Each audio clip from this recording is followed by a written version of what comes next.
고린도 전서, 그러니까 첫 번째 편지에서 바울은 고린도 교회 안에 있는 여러 문제들을 인하여 걱정하는 많은 책망과 그 교훈을 주어서 보냈습니다. 분파가 있었고 우상제물 먹는 문제로 또 견해 차이가 있고 은사 문제로 다투고 부활에 관한 것도 누구는 부활이 없다라는 자까지 등장하여 고린도 교회 안에 있는 여러 혼란들에 대하여 사도 바울이 꾸중도 하고 격려도 하고 또 아주 중요한 말씀같이 모든 것이 가나 모든 것이 유익한 것이 아니다라는 신앙의 깊은 경지도 가르쳤습니다. 그러나 뜻밖의 고린도 교회로부터의 반응은 큰 반발이었습니다. 그래서 이제 이 고린도 후서를 쓰게 된 것입니다. 내가 너희에게 쓴 편지로 인하여 너희들이 많이 걱정하게 되었다는 것을 내가 들었다. 점잖은 표현이지만 적지 않은 반발이 있었고, 그것은 당연히 우리가 고린도 전서 서두에 나오는 가장 큰 문제, 분파 문제를 다룰 때 나는 게바파라, 나는 바나바파라, 나는 바울파라, 나는 예수파라 이렇게 됐거든요. 예수파가 생기는 것도 대단히 어처구니 없는 일이죠. 예수만이 유일한 우리의 신앙의 대상이고 내용이고 방법인데 어떻게 예수가 4분의 1로 축소될 수 있단 말입니까? 물론 어처구니 없는 일이지요. 그래서 이제 부랴부랴 너희들이 내 말을 듣고 근심하고 걱정하고 분해한다는 말을 듣고 내가 놀라고 많이 걱정이 됐다. 이게 이제 고린도 후서입니다. 그래서 여기 중요한 그들의 말하자면 반발에 대하여 내가 너희를 꾸중하거나 내가 너희를 강제하려고 그렇게 쓴 거 아니다. 오늘 여기 우리 본문에 보는 바와 같이 2장 4절 내가 마음에 큰 눌림과 걱정이 있어 많은 눈물로 너희에게 썼노니 이는 너희로 근심하게 한 것이 아니요 오직 내가 너희를 향하여 넘치는 사랑이 있음을 너희로 알게 하려 함이라. 이런 표현을 어떤 진정성으로 표현하고 있느냐면 이 내용이 1장 23절 내가 내 목숨을 걸고 하나님을 불러 증언하시게 하노니 내가 다시 고린도에 가지 아니한 것은 너희를 아끼려 함이라. 우리가 너희 믿음을 주관하려는 것이 아니요 오직 너희 기쁨을 돕는 자가 되려 함이니 이는 너희가 믿음에 섰음이라. 목숨을 걸고 하나님을 불러 증인으로 삼는 그의 진심, 나는 너희를 겁주려거나 너희를 정죄하거나 내가 심판자가 될 마음이 전혀 없다. 그렇게 할 수도 없다. 나는 너희를 사랑하는 너희 부모된 마음으로 그 편지를 보냈고 너희가 그 말을 그렇게 들어주기를 간절히 소원한다. 이 모두는 참으로 놀라운 진술로서 우리가 성경을 읽을 때 늘 우리의 어떤 선입관이 되는 본문 말씀이 무엇일까라는 본문 해석을 지금 우리에게 제시하는 것이 아니라 그런 해석해야 할 본문을 제시하는 것이 아니라 자세, 사도 바울이 고린도 교회를 향하여 가진 자세, 그의 심정, 목회자된 하나님의 사도된 자의 심정을 서술하고 있는 것이 고린도 후서인 셈입니다. 그래서 그가 왜 변덕을 부렸느냐라는 저들의 공격에 대하여 이건 변덕이 아니다. 이건 변덕이 아니라 내가 너희를 사랑해서 지금은 싸울 시간이 아니라 기다려야 할 시간이라고 판단했다. 싸울 시간이 아니고 기다려야 할 시간이라고 판단했다라는 것은 무슨 문제냐 하면, 우리가 오늘 생각할 이 사도 바울이 변덕을 부린, 반발하는 자들에게는 변덕이었고 바울의 변명에는 사랑이라고 얘기한 이 말이 우리 현실적으로 어떻게 우리의 신앙생활 속에 등장하는가 봅시다. 명분의 문제입니다. 명분. 당신은 변덕을 부렸다. 당신은 일관된 마음이 없다. 당신은 기분에 따라 왔다 갔다 하는 사람이다. 명분은 제시해 보면 명분은 방향이 되는 적이 드물고 그 당장에 초시간적 심판이 되는 때가 너무 많습니다. 거짓말 했어? 안 했어? 아니 그게 아니고, 아니 그게 아니고는 필요 없어. 했어? 안 했어? 이렇게 물어보게 된다 말이죠. 왜 그랬냐 이거죠. 왜 거짓말을 했냐? 거길 들어줘야 되죠. 그때는 배짱이 없었어. 그때는 엉겁결에 그 말이 나와서, 그때는 너무 놀랬어. 그런 말들을 들어줘야죠. 다 필요 없어. 했어 안 했어? 이게 명분이죠. 어제 기도 몇 시간 했어? 어제는 너무 없어. 아니 그런 변명 말고 몇 시간 했어? 딴 얘기할 거 없어. 이렇게 쓰인단 말이죠. 하나님의 구원은 초시간적 명분과 선포로 결정되지 않고 창조 세계를 구원하시는 일에 그가 시간 속에서, 타락한 세상이라는 조건 속에서, 우리의 무지와 원죄의 조건 속에서 그렇게 하나님은 우리와 씨름하시고 만나시고, 만난 다음에는 기르시더라는 사실입니다. 신앙에서 구원을 얻고 하나님을 만난 순간이 전부이고 동시에 믿고 난 다음부터도 전부입니다. 믿고 난 그 전부의 경험과 감동과 그 기쁨이 그 다음에 전혀 맥을 쓰지 못하는 것 같은 과정을 겪습니다. 그렇지 않습니까? 예전엔 몰라서 죄를 졌다면 이젠 알고도 짓고, 후회하고도 짓고, 회개하고도 짓고. 여러분 자식 키우면서 실컷 봐놓고 왜 세상에 처음 듣는 얘기같이 그런 표정을 지으십니까? 변덕이 죽을 듯합니다. 그러나 그게 헛되지 않습니다. 회개하고 후회할 것밖에 없다고요? 그 길을 걷지 않은 사람은 하나님이 우리 안에 만드시는 것이 자라나지를 않습니다. 새롭게 각오하고 혈서를 쓰고, 내가 다시 그러면 혀를 깨물고 죽겠다고도 하고, 그 약속을 지키지 못해서 울고 다시 울고 하는 날들을 지나서 성숙해지고 담대해지고 분별이 생기고, 가장 중요하게 용서할 줄 알게 되고 기다려줄 줄 알게 되고 넉넉해지고 하는 일들이 생깁니다. 우리 1장에서 이미 이 이야기를 하기 위해서 바울이 열어놓은 말이 무엇이었느냐 하면 1장 12절부터 다시 보죠. 우리가 세상에서 특별히 너희에 대하여 하나님의 거룩함과 진실함으로 행하되 육체의 지혜로 아니하고 하나님의 은혜로 행함은 우리 양심이 증언하는 바니 이것이 우리의 자랑이라. 오직 너희가 읽고 아는 것 외에 우리가 다른 것을 쓰지 아니하노니 너희가 완전히 알기를 내가 바라는 것은 너희가 우리를 부분적으로 알았으나 우리 주 예수의 날에는 너희가 우리의 자랑이 되고 우리가 너희의 자랑이 되는 그것이라. 우리가 딴 생각을 하고 있다. 가증스러운 위선자다. 그런 말 할 거 없다. 우리는 하나님의 일꾼이다.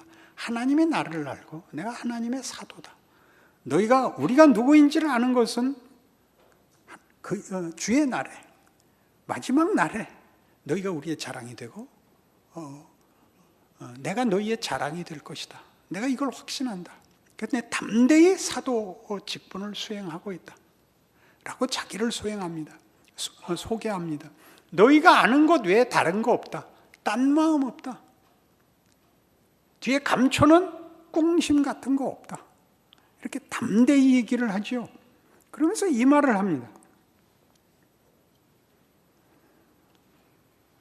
18절에 보듯이 1장 18절 하나님은 미쁘시니라. 우리가 너희에게 한 말은 예하고 아니라 함이 없노라. 우리 곧 나와 실로아노와 디모데로 말미암아 너희 가운데 전파된 하나님의 아들 예수 그리스도는 예하고 아니라 함이 되지 아니하셨으니 그에게는 예만 되었느니라.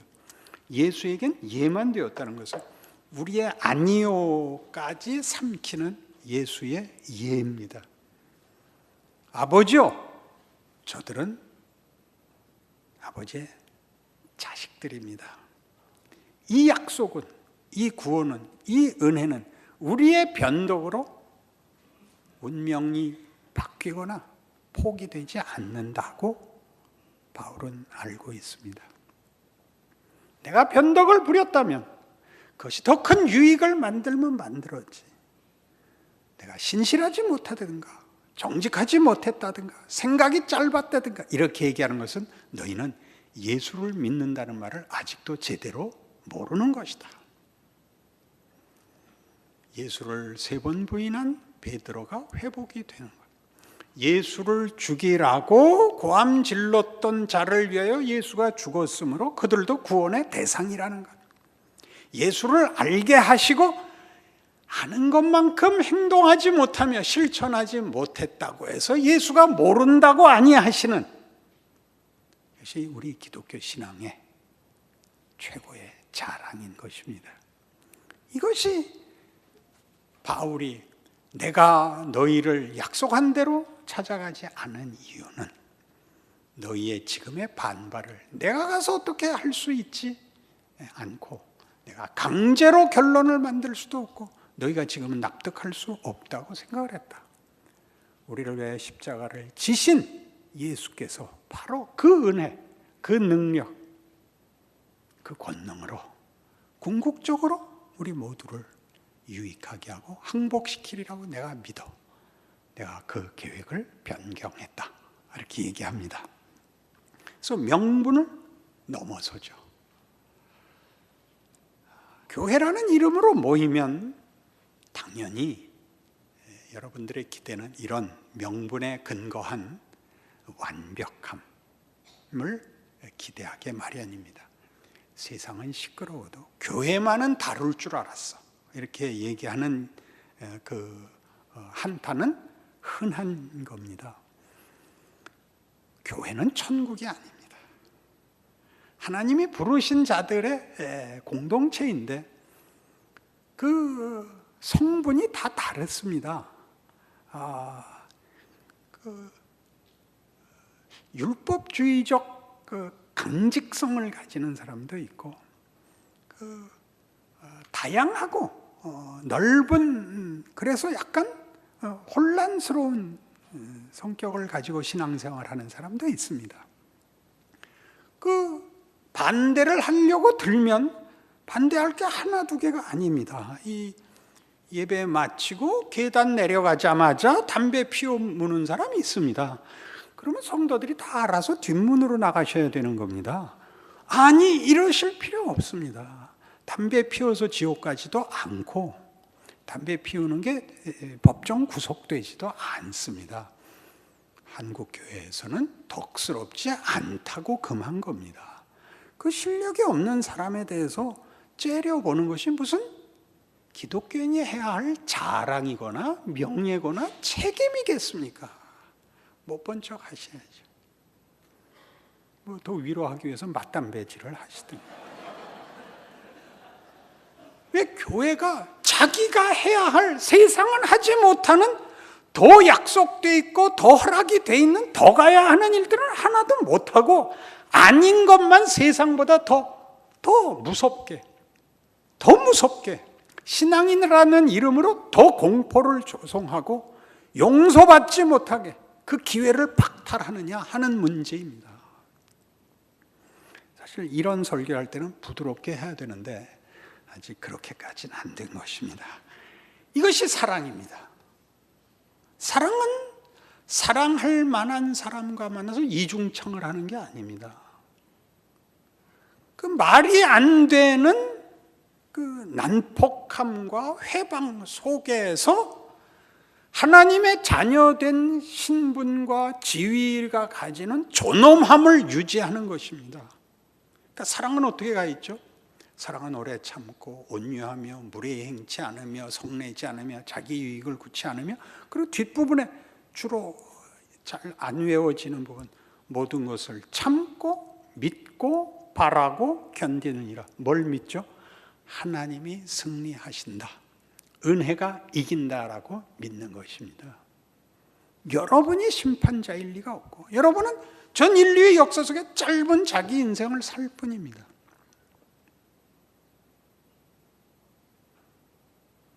바울이 하는 변명을, 그게 얼마나 신자가 가져야 할, 예수를 믿는다는 것이 가지는 위대한 명예인가를 이해하지 못하면 교회 생활을 할 수가 없고 신앙생활을 사회에 나가서 할 수가 없습니다. 늘 숨어 다녀야 되고 감추고 있어야 될 뿐입니다.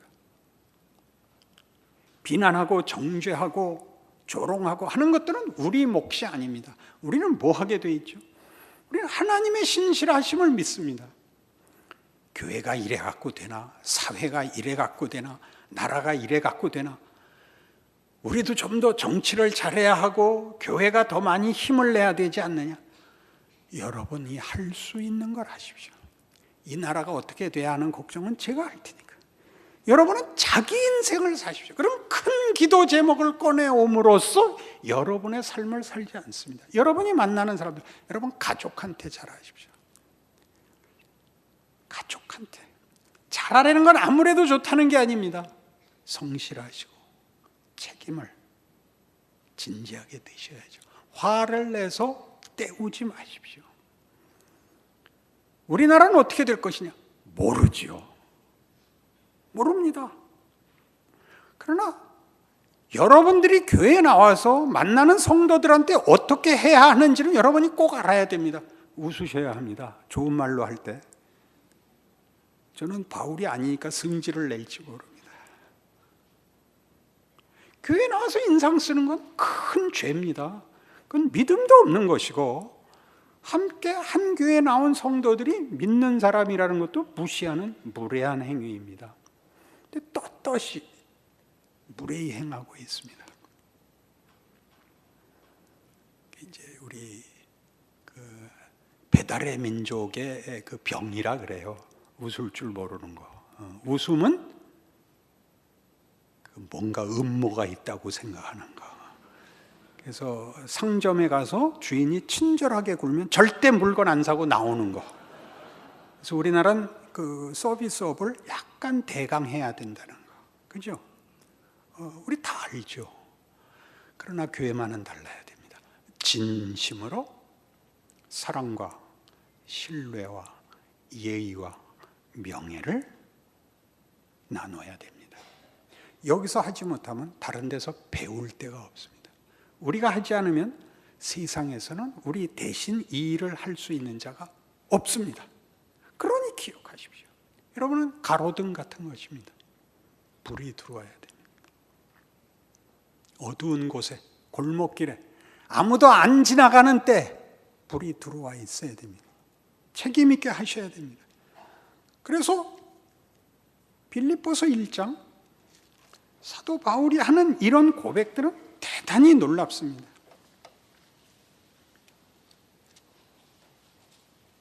빌립보서 1장 20절. 나의 간절한 기대와 소망을 따라 아무 일에든지 부끄러워하지 아니하고 지금도 전과 같이 온전히 담대하여 살든지 죽든지 내 몸에서 그리스도가 존귀하게 되게 하려 하나니 이는 내게 사는 것이 그리스도니 죽는 것도 유익함이라. 그러나 만일 육신으로 사는 이것이 내일의 열매일진데 무엇을 택해야 할는지 나는 알지 못하노라. 내가 그 둘 사이에 끼었으니 차라리 세상을 떠나서 그리스도와 함께 있는 것이 훨씬 더 좋은 일이라. 그렇게 하고 싶으나 내가 육신으로 있는 것이 너희를 위하여 더 유익하리라. 내가 살 것과 너희 믿음의 진보와 기쁨을 위하여 너희 무리와 함께 거할 이것을 확실히 아노니 내가 다시 너희와 같이 있으므로 그리스도 예수 안에서 너희 자랑이 나로 말미암아 풍성하게 하려 함이라.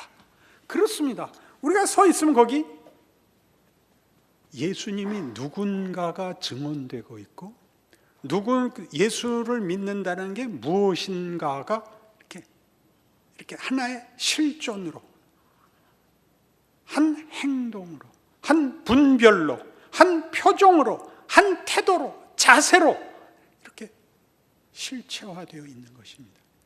그림도 아니고 명언도 아니고 한 인격체가 호흡하며 인생의 무거운 짐을 지고 예수를 따라가는 그 예수 믿는 자만이 할 수 있는, 사망이 그를 회방할 수 없는